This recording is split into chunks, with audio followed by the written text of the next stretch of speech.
আসসালামু আলাইকুম viewers, welcome to my channel Sifat mom kitchen. আশা করছি আপনারা সবাই ভালো আছেন। আজ তৈরি করে দেখাবো পাঙ্গাস মাছের দো পেঁয়াজু। আশা করছি আমার আজকের এই পাঙ্গাস মাছের দো পেঁয়াজু রেসিপিটি ভালো লাগবে। আমার বাচ্চাদের কিন্তু অনেক পছন্দের, আর বাসায় সবসময় নদীর পাঙ্গাস হলেই নিয়ে আসা হয়, তাছাড়া না। এই তো খুব মজা করেই বাচ্চারা চেটেপুটে ভাতটি খেয়ে নেয় এভাবে তৈরি করলে। চলুন তাহলে কীভাবে এই পাঙ্গাস মাছের দো পেঁয়াজুটি করব সেটাই আপনাদের সাথে শেয়ার করব। একটা বড় সাইজের পাঙ্গাস মাছ নিয়ে এসেছে। পাঙ্গাস মাছটা কিন্তু নদীর, যার থেকে সবসময় মাছের বাজার করে সেই ফোন দিয়ে বলে যে নদীর পাঙ্গাস নিয়ে এসেছি, নিয়ে যান। আমি মাছ কাটার রেসিপিটা আপনাদের সাথে শেয়ার করলাম না। মাছ কেটে সুন্দরভাবে ধুয়ে পরিষ্কার করে নিয়েছি। মাছ দেখেই বুঝতে পারছেন, মাছ কিন্তু অনেকবার ধুবেন। 7 বারের মতো মাছ ধুয়ে নিলে মাছ অনেক পরিষ্কার হয়। কথা বলতে বলতে 1.5 চা চামচ লাল মরিচের গুঁড়া আর 1/2 চা চামচ হলুদের গুঁড়া আর দিয়ে দিচ্ছি পরিমাণ মতো লবণ। এইসব উপকরণ দিয়ে আমি মাছটাকে সুন্দর করে মেখে নিব। আর অবশ্যই লেজার মাছটা কিন্তু একটু এরকম ছিঁড়ে নেবেন, এতে করে লবণ ঝাল সব ঠিক মতো যাবে। এই তো এভাবেই কিন্তু আপনারা মেখে নেবেন। আমার সবগুলো মাছই মেখে নেওয়া হয়ে গিয়েছে। এখন এটা আমি রেস্টে রেখে দিয়েছি প্রায় আধা ঘন্টার মতো।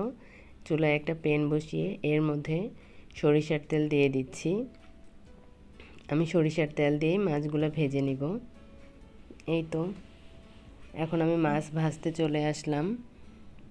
আর যেহেতু পাঙ্গাস মাছ, এটা কিন্তু ফুটে যাওয়ার একটা সম্ভাবনা আছে। তেলটা যখন গরম হবে তারপরে একে একে মাছগুলো দিয়ে দিব, তারপরে চুলাটা ধরিয়ে দিব। অবশ্যই ঢাকনা দিয়ে তারপরে ধরিয়ে দিবেন, আর মিডিয়াম হিটেই মাছগুলোকে ভেজে নেবেন। এই তো এভাবেই কিন্তু মাছগুলো ভেজে নেবেন ঢাকনা দিয়ে। এই তো কিছুক্ষণ পরে ঢাকনাটা উঠিয়ে মাছগুলোকে উল্টিয়ে দিচ্ছি।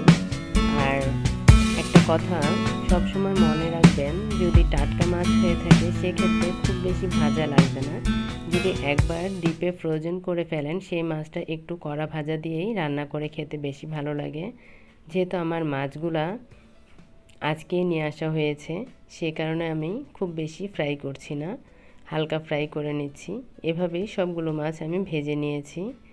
এখন আমি চুলায় একটা মাটির পাতিল বসিয়ে দিয়েছি। এর মধ্যেই আমি যেই তেলটা দিয়ে মাছ ভেজেছিলাম সেই তেলটা দিয়ে দিচ্ছি, আর তার সাথে আরেকটু তেল অ্যাড করে দিব। আজকের এই রেসিপিটা মাটির পাতিলেই তৈরি করব। তেলটা যখন গরম হয়ে আসবে সেই পর্যায়ে এখানে অ্যাড করে দেব 1 কাপ পেঁয়াজ কুচি। যেহেতু আমি বলেছি পাঙ্গাস মাছের দো পেঁয়াজু, এখানে অবশ্যই পেঁয়াজের পরিমাণটা বেশি থাকতে হবে।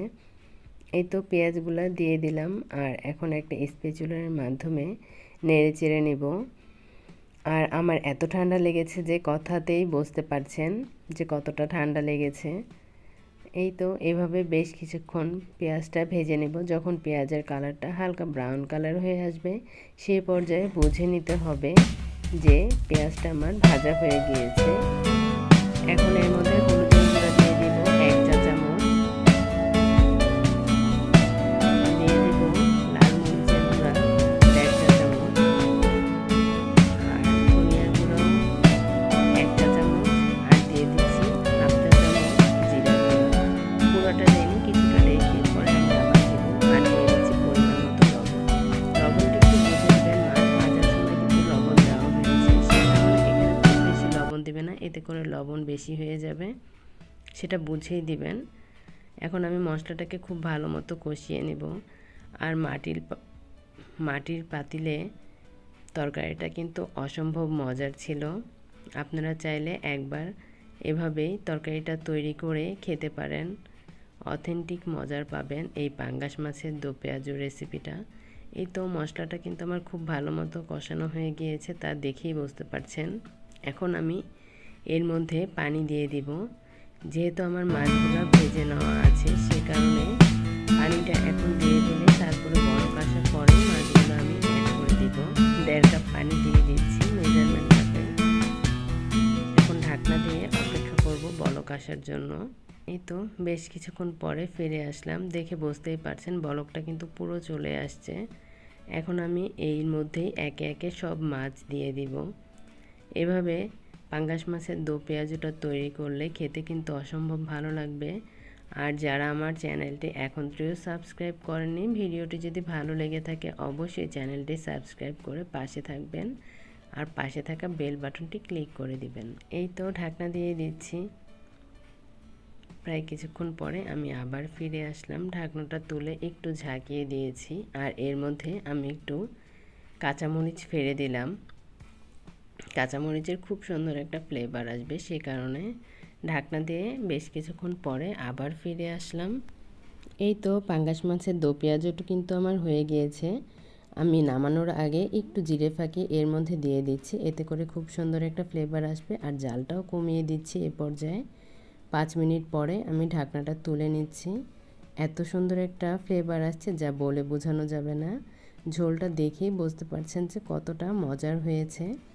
এরকমভাবে পাঙ্গাস মাছের দো পেঁয়াজুটি তৈরি করবেন, আশা করছি আপনাদেরও ভালো লাগবে খেতে।